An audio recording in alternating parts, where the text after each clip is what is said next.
When a crime boss named Lorenzo Vitali and his grandson arrive at their vineyard in Sicily, they discover a number of dead bodies scattered over the property.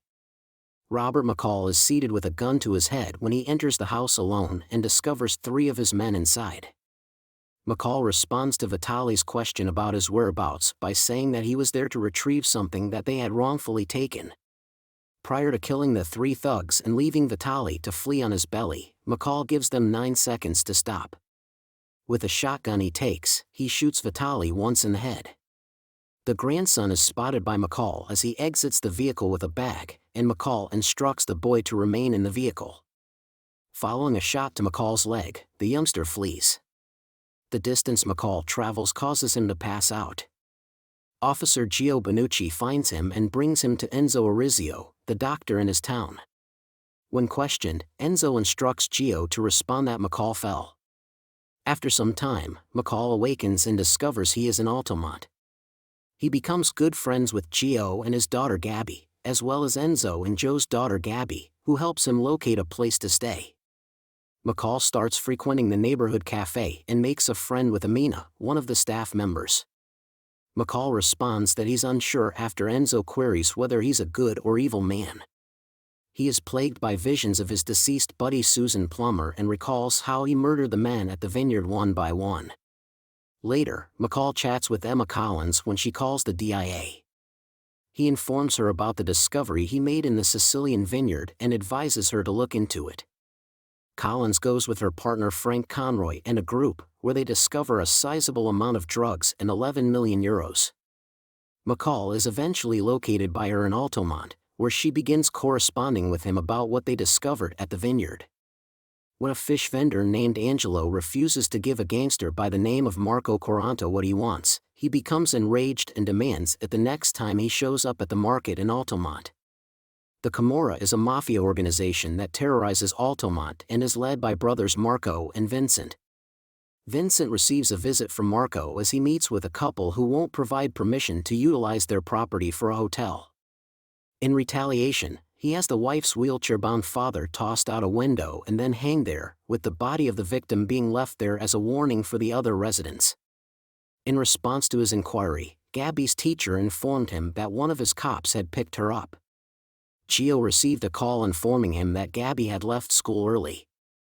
Gio rushes home and discovers Gabby and his wife Chiara being held captive by Marco and his thugs. They then threaten Gio so he won't interfere with their affairs before they release Gabby and Chiara. When a bell rings at night, McCall observes individuals running. He and his wife are only able to watch as Angelo's shop burns to the ground after being set ablaze. Marco and his thugs are sitting back and observing the action when McCall notices them and knows who to pursue. Collins notices a news broadcast about an alleged Syrian terrorist strike in Rome.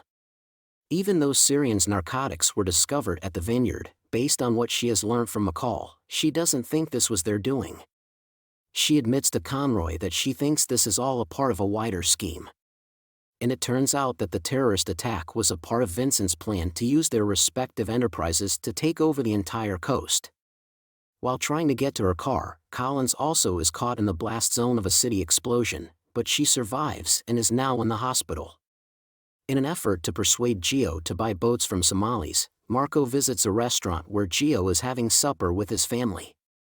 At that point, Marco becomes aware of McCall's attention on him and approaches the man. McCall grabs Marco's wrist and pinches a nerve in his hand until he orders his thugs out of the restaurant after making plain what will happen if he continues to threaten the family.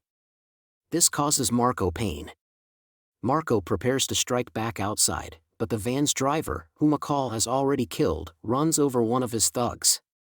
Before battling Marco, he eliminates the last goon, severing his arm and forcing him to stab himself to death. Vincent is visited by Chief Barella, who seems to be working with the Camorra, after learning of his brother's passing. As a result of Barella's threats, Vincent stabs him in the hand, causes his goon to sever Barella's hand, and then takes him to the hospital to have it reattached. So Vincent decides to exact his retribution. Gio is attacked by Vincent and his thugs in Altamont. Gio is threatened with death along with his family until the assassin of his brother appears, at which point Vincent and his thugs shoot a gun near Joe's ear. Vincent should grab McCall and leave the others alone, McCall says as he emerges. Enzo discharges his own rifle before Vincent can murder McCall. Once the locals start recording the criminals on their phones, the bad guys are forced to run before the cops can reach. Making preparations for the following day's assault on Altamont, Vincent goes back to his compound. Unluckily, McCall has already located them and is killing them one by one. As one of his goons' body parts fall through the glass, Vincent is startled when blood drips on him from the ceiling. McCall successfully knocks out Vincent despite his attempts to flee. When he awakens, he discovers that McCall has administered a deadly dose of the medicines discovered at the vineyard, giving him a few minutes until his heart stops. McCall is sauntering slowly behind Vincent when he tries to run into the street. As a result, a car strikes Vincent. Prior to passing away, the crime boss falls a little bit more. The hospital where Collins is being treated is later visited by McCall. She receives an admission from him that the real reason he traveled to Sicily was to recover pension funds from someone he knew who had been the victim of theft. With the bag of cash in her possession, he departs. Collins visits the Boston neighborhood where the individual McCall was referring to resides. Upon learning that their money has been retrieved, he and his wife are overcome with emotion and gratitude. Collins receives a small black book detailing all of McCall's personal events when she returns to work, along with a message that reads, "Your mother would be so proud of you." Collins later realizes she is Susan's daughter after taking a glance at a photo on her desk. When their football team wins, McCall stays in Altamont and joins the community in celebrating.